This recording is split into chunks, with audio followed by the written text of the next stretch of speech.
안녕하세요. 정진희 PD입니다. 여러분, 코로나 이후 비만 환자도 늘고 동시에 영양결핍 환자도 늘었다면 믿으시겠습니까?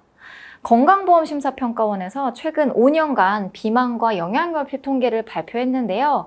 비만 환자는 무려 2배나 늘었는데 동시에 영양결핍 환자도 2.2배나 늘었다고 합니다.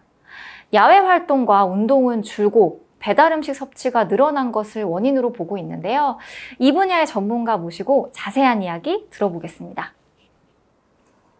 안녕하세요. 네, 저는 경희대학교 의학영양학과에 있는 교수 박유경입니다. 오늘은 2022년 4월에 발표됐던 건강보험심평원에서 나온 보도자료를 한번 같이 훑어보고자 합니다. 최근 5년의 영양결핍 그리고 비만 진료 현황 분석에 대해서 발표를 했는데요. 관련된 기사와 뉴스가 좀 나왔었어요. 그래서 보면 영양결핍이나 비만으로 쓰는 진료비가 230억 혹은 217억까지 늘었다라고 하면서 어린이들의 비만을 굉장히 걱정하는 그런 기사를 본 적이 있습니다. 그래서 이제 좀 살짝 들여다보면서 혹시 우리가 좀 잘못 이해하는 건 없는지 한번 짚고 좀 쉽게 설명해 드리고 싶습니다. 비만의 그래프를 보시면 이 회색 라인은 전체 환자 수예요. 2017년부터 2021년까지 15,000명에서 한 3만 명으로 2배 정도 늘었고요. 분홍색 부분은 여성인데요. 여성의 인구는 12,000에서 한 2만 명, 남성은 2,800에서 거진 10,000명에 이르는 만큼 남성의 비만율이 조금 많이 늘었고요. 연평균 증가율로 보면 36%가 되고 여성인 경우에는 14%가 됩니다. 전반적으로 이 그래프의 그 방향을 보시면 여기는 좀 정체되어 있다가 조금 더 급격하게 올라가는 것을 보실 수가 있는데요. 이것처럼 이제 비만은 진단이 훨씬 많아지고 있다는 그 그래프를 보실 수가 있습니다. 이번에는 저희가 진료비를 좀 보도록 할게요. 환자 수가 아까 말씀드렸던 2배가 된데 그 같은 시간 동안에 진료비는 6억에서 한 200억이 넘는 30배 정도의 진료비가 더 들게 된 거예요. 비만 환자 수는 2배밖에 안 됐는데 비용이 이렇게 많이 증가된 것은 아무래도 좀 진료비가 많이 발생되는 시술을 하고 있기 때문에 뭐 예를 들어 비만 대사 수술이라든지 그런 걸로 인한 진료비가 이제 굉장히 많이 드는 것을 보실 수가 있기 때문에 저희들 비만을 아무래도 좀 적극적으로 좀 관심 가지고 치료 혹은 예방해야 되지 않을까 싶습니다. 환자 수를 한번 비교를 해봤는데요. 2017년과 2021년 사이에 그 변화를 보시면 10대, 20대, 30대에서 각각 변화를 좀 보실 수가 있는데 예를 들면 30대와 40대에서 보시면 오히려 감소하는 것처럼 보입니다. 근데 실제로 감소하는 건 아니고요. 여기 아래쪽에 나와 있는 숫자, 그러니까 6,600에서 6,600, 6,200에서 6,500 정도로 유지하거나 조금 늘었는데 그게 이제 전체 80대까지의 연령 비율이다 보니까 좀 낮아지는 것으로 보이고요. 10대의 증가율이 굉장히 높은데요. 2,447명에서 4,457명으로 거의 2배가 증가를 했습니다. 그래서 이 전체를 봤을 때는 연령대별로 조금 다른 어떤 전략이나 좀 주의를 기울여야 하지 않을까 싶습니다. 여러분들이 가끔 국민건강영양조사라는 결과를 보십니다. 그것은 국민을 대표할 수 있는 국민의 건강에 대한 지표인데요.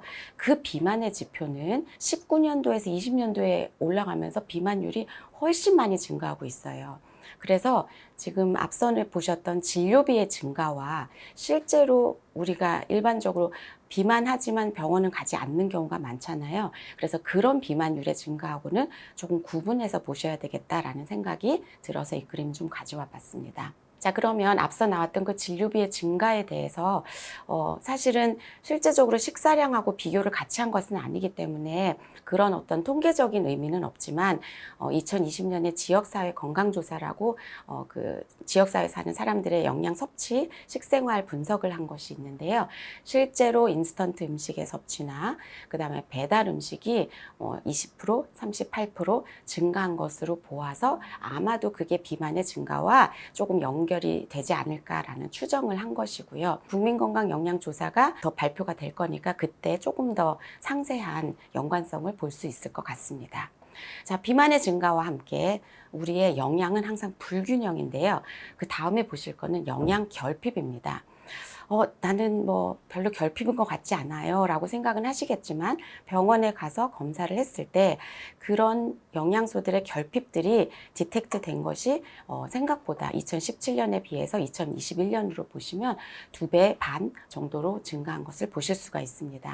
근데 그 증가의 폭은 2020년에서 2021년으로 갈 때 조금 더 많이 올라가는 것을 보실 수가 있고요. 그 증가율은 남자나 여자나 비슷하게 한 21에서 23%로 보실 수가 있겠습니다. 그러면 영양결핍 관련한 영양 지표는 뭐였느냐 보시면 왼쪽에는 이제 대부분의 비타민 결핍들이고요. 그 다음에 오른쪽에는 무기질 결핍 혹은 기타 영양 결핍들입니다. 영양 결핍의 비율이 거의 2배 이상 증가가 된 것을 보실 수 있고요. 그 다음에 진료비도 거의 2배 정도, 그리고 여성인 경우에는 3배 정도 증가돼서 되는 것을 보실 수가 있습니다. 그런 비타민 무기질들이 이제 연령대별로 또 어떻게 차이가 나는지를 한번 보실 수가 있겠어요. 지금 50대와 60대에서 24% 그리고 21%로 가장 많은 퍼센트를 차지할 수가 있는데 또 이것도 그러면 50대에서 60대만 영양 결핍일까라고 오해를 하실 수가 있는데 아마도 이때쯤 가장 많은 검진이나 검사를 하지 않았을까라고 생각이 듭니다. 그러니까 몸이 뭔가 좀 안 좋아서 병원에 가서 진료가 된 확률이 좀 더 높아서 여기 퍼센트가 높게 나온 건 아닐까라는 이제 개인적인 추정은 해봅니다. 자, 그러면 이것을 영양 결핍의 상위 10개 항목을 한번 봤더니 비타민 D 결핍이 거진 74%나 나왔어요. 그래서 비타민 D만 우리나라가 엄청나게 많은 숫자로 결핍이 되는 것이 진단이 됐는데 그것을 한번 좀 들여다볼 필요가 있을 것 같아요. 22 결핍의 그 보더라인 임계치입니다. 자, 이거에 비해서 1월부터 12월까지 살펴봤을 때 라인보다 올라가는 달은 7, 8, 9, 10, 4개월밖에 없습니다. 그 얘기는 나머지 달들은 다 결핍인 상태예요. 그래서 이것을 보면 저희가 이해할 수 있는 게 영양소도 중요하지만 비타민 D는 햇빛에 의해서 합성이 될 수 있기 때문에 햇빛을 보는 요 시기에 조금 더 영양 상태가 좋다. 그러나 반대로 이 시기가 아닌 경우는 우리가 비타민 D가 부족할 수가 있으니 이제 이 부분을 좀 채웠으면 좋겠는데 먼저 식사를 하는 게 좋겠죠. 그래서 비타민 D의 급원식품을 보면 달걀이나 연어 이런 경우에 비타민 D 함량이 좀 높기 때문에 여기 있는 제품들을 보시고 식품들을 조금 더 섭취함으로써 저희들의 비타민 D 수준을 높이도록 노력을 하고 그럼에도 불구하고 잘 먹는데도 불구하고 병원에 가서 진단이 됐을 때는 그때는 영양 보충이나 뭐 주사를 맞는다든지 해서 의사 선생님하고 상의를 하시는 게 필요할 것 같습니다.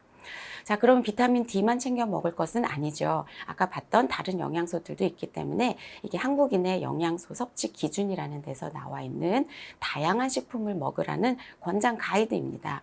그래서 곡류, 고기류, 채소류, 과일류, 우유, 그리고 다양한 운동과 물을 통해서 저희들이 하루에 건강한 식생활을 유지하고 건강한 몸을 만드는 것이 중요하지 않을까 싶습니다.